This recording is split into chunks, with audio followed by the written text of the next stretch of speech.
Laboratorio 1. Protocolo de la capa de transporte y protocolo de la capa de aplicación. Presentado por Brian Alexis Bastidas y Andrea Quattinger. Los temas de los cuales hablaremos serán sobre la configuración de la computadora, del host, del módulo para capturar el protocolo de la capa de aplicación, captura y análisis de la comunicación HTTP entre la computadora host del módulo y un servidor web, captura y análisis de la comunicación FTP entre la computadora host del módulo y un servidor web. Actividad 5. Desafío, captura y análisis de la comunicación utilizando el cliente FTP FileZilla y analizar los paquetes DNS UDP capturados. Experiencias de la práctica, conclusiones y referencias. A continuación hablaremos sobre las reglas que permiten la comunicación entre dos máquinas. Dentro de esto pues se encuentra el protocolo TCP/IP, que es el que estaremos utilizando. Y más específicamente estaremos enfocados en la capa de aplicación y transporte, pues, las cuales son las dos primeras de la pila de capas que forman el protocolo TCP/IP. Se mostrará el registro de los ejercicios propuestos en la práctica, analizando las capturas de HTTP y FTP. Bueno, como marco teórico vamos a mencionar algunos temas que hemos visto en las clases. Como lo mencionó mi compañera, tendremos la capa de aplicación y la capa de transporte del modelo TCP/IP, las cuales permiten la segmentación de datos y brindan el control necesario para reensamblar las partes dentro de los distintos canales, como lo veremos en algunas de las prácticas. Primeramente se realizará la configuración de la computadora host del módulo para capturar el protocolo de la capa de aplicación. Una vez lo realizaremos con Wireshark, pues primeramente se va a descargar, después lo vamos a instalar y una vez ya instalado pues inicia. Al iniciar Glue nos va a aparecer la captura que observamos, donde haremos clic sobre Ethernet para ver el tráfico que tenemos a través de Ethernet si estamos conectados por cable, claro está. De lo contrario, pues aparecerá, si estamos conectados por red inalámbrica, aparecerá el icono de Wi-Fi. Iniciamos el programa y obtenemos la información que vemos en la captura, que son todos los llamados que se están realizando si tenemos pues el navegador abierto. La actividad 2 es captura y análisis de la comunicación HTTP entre la computadora host del módulo y un servidor web. Como lo mencionó la compañera, iniciamos las capturas de WordShark. Estas fueron realizadas en la clase, por lo tanto utilizamos Ethernet para capturarlas. Aquí como podemos ver, vemos el programa ejecutándose. Después debimos verificar las direcciones IP del cliente. Esto lo hicimos por medio del CMD, ejecutándolo como administrador. Al ejecutar el comando ipconfig, como lo podemos ver aquí, nos menciona que el adaptador es Ethernet. Y la IP que nos brinda es la 192.168.1.96. Ahora debemos trabajar con una página web de la Universidad del Cauca. En este caso es el link a la página principal de la universidad. Aquí utilizamos el comando nslookup en la cual le pasamos el link de Unicauca y nos informa tanto el servidor como el address que contiene. Luego para la práctica lo que realizamos fue que abrimos un explorador, el cual fue Brave, y decidimos buscar la página de la Universidad del Cauca, como lo podemos ver aquí. En este caso, después de inicializarla, refrescamos la página y después desde otro navegador web, como en este caso fue Edge, abrimos la página de la biblioteca. Al final se cerraron los dos navegadores web y pudimos verificar y detuvimos la ejecución del WordShare, donde pudimos ver que se cerró correctamente. A continuación, analizamos los datos HTTP capturados por Wireshark y se respondieron las siguientes preguntas. Entonces, primero se completó la tabla con la información presentada en la sesión HTTP HTTP. Aquí podemos ver que nos encontramos en el puerto 6526 y vamos a conectarnos con el puerto destino 80, que es el puerto por defecto de HTTP. Aquí tenemos la dirección del IP del servidor web, que es la 45.131.185.189, y la dirección cliente, que es la dirección de nuestro computador, que es la 192.168.1.96. El protocolo de la capa de transporte es TCP y el número de puerto del explorador es la 60526 y el número del puerto del servicio web es el 80. Ahora bien, ¿qué computador inició la sesión HTTP? La sesión la inicia en el computador cliente, que es quien crea o envía la solicitud. Al darle enter al enlace que se escribe sobre el navegador web. En TCP se establecen las conexiones usando el protocolo de acuerdo a 3 vías y con el resultado se va a evidenciar el proceso. Entonces, el primer paso, primeramente, el host solicita el establecimiento de la conexión de la bandera SYN de sincronización al servidor. Posterior a ello, cuando llega la solicitud al servidor, este le devuelve la confirmación más un ACK. Eso quiere decir pues que ya reconoció que recibió el primer segmento y el SYN le indica a la computadora de origen que continúa con el establecimiento de la conexión. En el tercer paso ya se realizó la conexión y ya se confirmó que la conexión ha sido establecida y se está generando la respuesta a la petición. ¿Qué computadora señala inicialmente un fin a la sesión HTTP? Para esto eh, buscamos el fin ACK y el primero que nos arroja o el primero que encontramos es que la computadora que señaló el fin fue la computadora cliente. ¿Cómo hace para cerrar la sesión? Pues esto sucede simplemente cuando cerramos la pestaña, envía una petición desde el puerto 6553 al puerto 80 y levanta la bandera final en 1. A continuación tenemos una petición GET. Luego de eso tenemos la parte de la capa física, la capa de enlace a datos, la capa de red, la capa de transporte, la capa de aplicación. Ahora bien, ¿qué protocolo se lleva encapsulado dentro del segmento TCP? En este caso, pues es el protocolo HTTP. A continuación, pues completamos otra tabla con los valores que se muestran en la captura. Tenemos que la versión del protocolo es HTTP 1.1, el método de solicitud es un método GET y la URL, en este caso pues no tenía URL, y el idioma pues es español.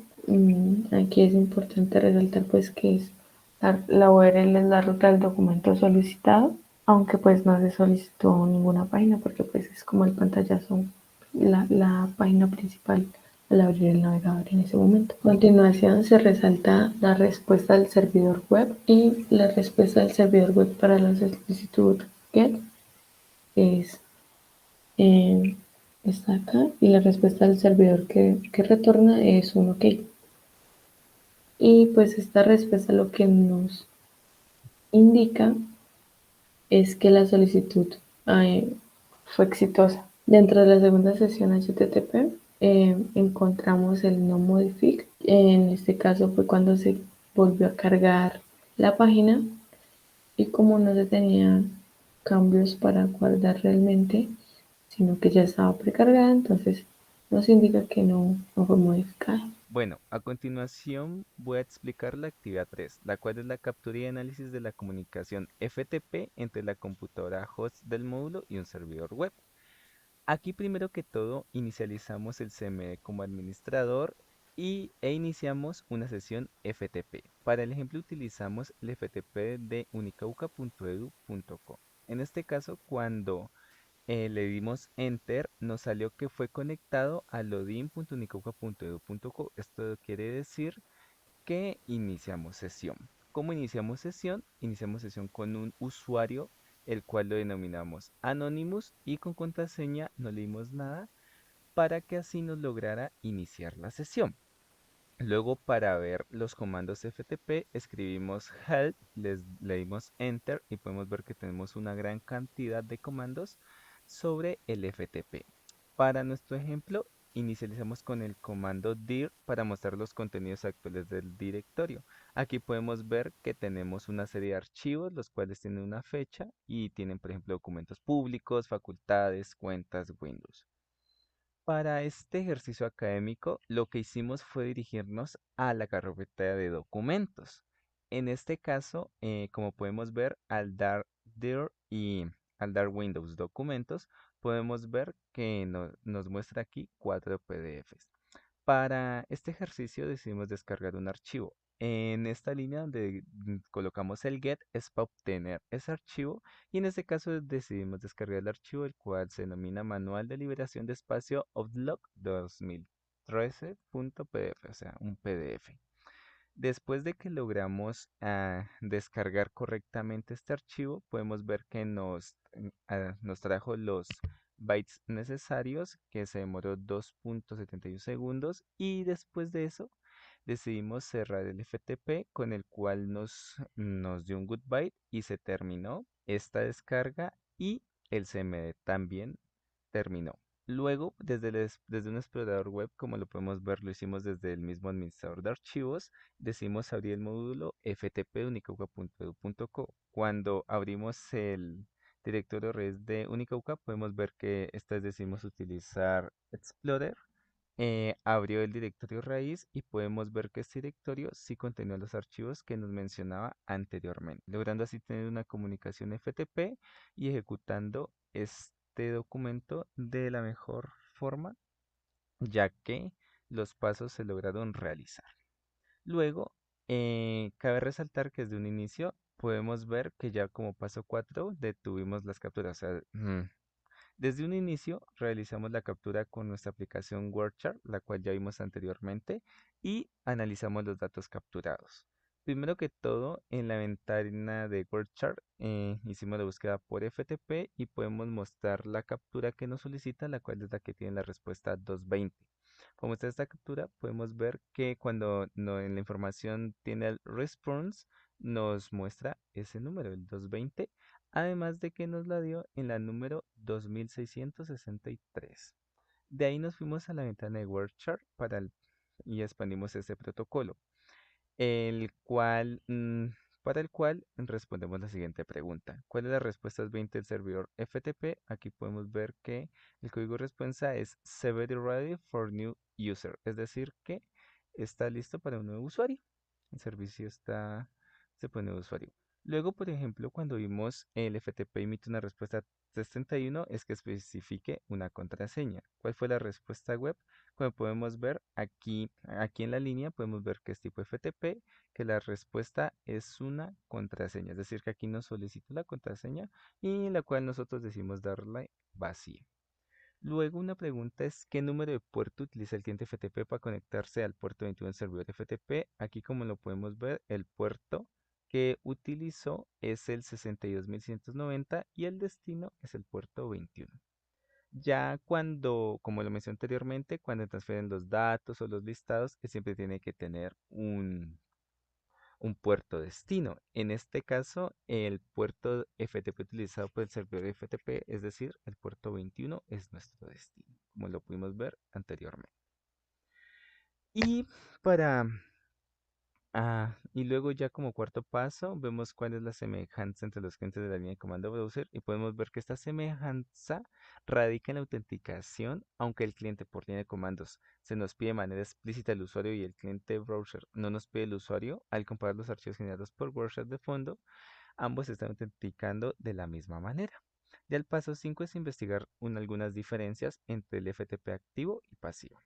La secuencia o sea, unas diferencias es que la secuencia de conexión del módulo activo es la siguiente. O sea, el cliente FTP comienza la conexión desde un puerto de control aleatorio con el aleatorio P con destino al puerto 21 del servidor, como lo podemos ver. O sea, como se vio anteriormente y lo hemos mencionado, el puerto P será superior al 1023. El servidor responde desde el puerto en control, el servidor inicia entonces la conexión desde el canal de datos, es decir, desde el puerto 20 para el servidor y puerto P+1 para el cliente, y el cliente responde desde este puerto. Ya cuando estamos hablando de la conexión en modo pasivo, es que el cliente FTP comienza la conexión desde un puerto de control aleatorio P con destino de puerto 21 del servidor. El servidor responde del puerto de control. O sea, las diferencias más grandes, como lo he mencionado, es que los puertos de datos y de control servidor son 20 y 21. En el modo pasivo solo se reconoce el puerto de control y lo que se sabe del puerto de datos es que debe ser mayor a 1023. Otra diferencia es que inicia la conexión. El modo activo es el servidor y el modo pasivo es el cliente. ¿Cuáles serían unas de las diferencias más grandes? Ya como actividad 5, el desafío es captura y análisis de la comunicación utilizando el cliente FTP FiletZilla. Para este ejemplo, se decidió descargar la aplicación, la descargamos en uno de nuestros computadores y pudimos ver que se encarga más o menos, que se encarga de la gestión de nuestros archivos en la computadora para que lo logremos ver de una forma mejor. En este caso, también hicimos uso del WordChart y podemos ver que utiliza el protocolo FTP, dándonos una respuesta 220 como lo mencionamos anteriormente, al igual de que también tiene el usuario que es anónimo, la contraseña, entre otros pasos que ya hemos mencionado anteriormente. Y ya para la toma y captura de esto mismo con estos datos, Felicita permite ver de manera más limpia cómo están organizados los paquetes. Bueno, cómo están organizados los paquetes PER. Detrás de eso, la conexión se realiza de la misma manera como si estuviéramos conectando por línea de comandos. Actividad 6. Analizar los paquetes DNS, VP capturados. Dentro del navegador web solamente describió pues la URL de Google mientras se tomaba la captura con el Wireshark. Después de tenerlo, lo que obtuvimos es esta captura de aquí, donde haciendo un filtro capturamos solamente los protocolos DNS. Ahora sí, ya examinando el datagrama, según lo capturado por el Wireshark, es aquí lo que tenemos es que el número de puerto de origen es el 51783. El PC local generó el puerto de origen pues de manera aleatoria con un puerto pues que no esté en uso. El puerto de destino es el puerto 53, que es el que está reservado para utilizarse con DNS. En el puerto 53, los servidores DNS escuchan pues la consulta DNS de los clientes. La longitud del datagrama en bytes es 40 bytes, la longitud del segmento UDP. Ahora sí, pues cuántos bytes pertenecen a la cabecera y cuántos pertenecen a la consulta DNS. Desde aquí podemos evidenciar que son 8 bytes que se utilizan como encabezado y los datos de consulta pues serían los 32 bytes restantes. Ahora bien, observando el datagrama de respuesta del DNS cliente, aquí evidenciamos que el datagrama de respuesta es mucho mayor que el de la consulta. ¿Cuál fue el comportamiento de los puertos? Eh, Pues la respuesta, primero, el rol de los números puertos se invierte, porque pues el puerto destino pasa a ser puerto de origen cuando se envía pues la respuesta a la petición. Y el servidor pues DNS espera la consulta del DNS en el puerto 53, luego envía la respuesta DNS con un número de puerto de origen de 53 al original. El servidor DNS espera una consulta de DNS en el puerto 53 y luego envía una respuesta de DNS con un número de puerto de origen de 53 al Ujú. originador de la consulta DNS. Al expandirse la respuesta DNS se observan las direcciones IP resueltas para Google en la sección de Anwers. Aquí la podemos observar. Dentro de los beneficios que encontramos para utilizar UDP en lugar de TCP en el momento del transporte de servicios como DNS o DHCP, por ejemplo, el streaming de audio y video, pues tenemos que al ser protocolo UDP más veloz en el momento de transportar los datos, hace pues que sea más rápido el envío de este tipo de datos que generalmente son muy pesados y como tiene pues una cabecera de menor tamaño, permite enviar un poco más de datos que el TCP. Ahora bien, ¿cuáles son los beneficios de utilizar TCP en lugar de UDP como protocolo de transporte para protocolos de correo electrónico o conexiones remotas?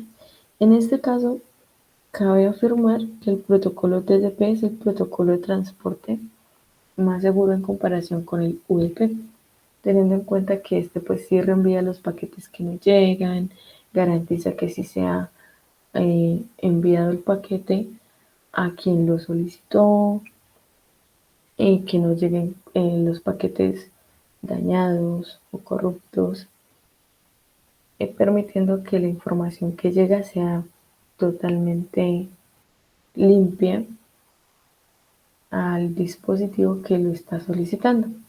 Ahora bien, ¿cuáles son los beneficios de utilizar? Ay, bueno, es que esta pregunta está repetida.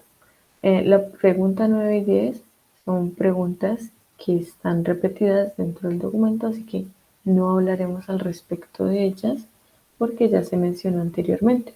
Las experiencias en la práctica. Al iniciar la práctica con la instalación de WordShare no hubo problema.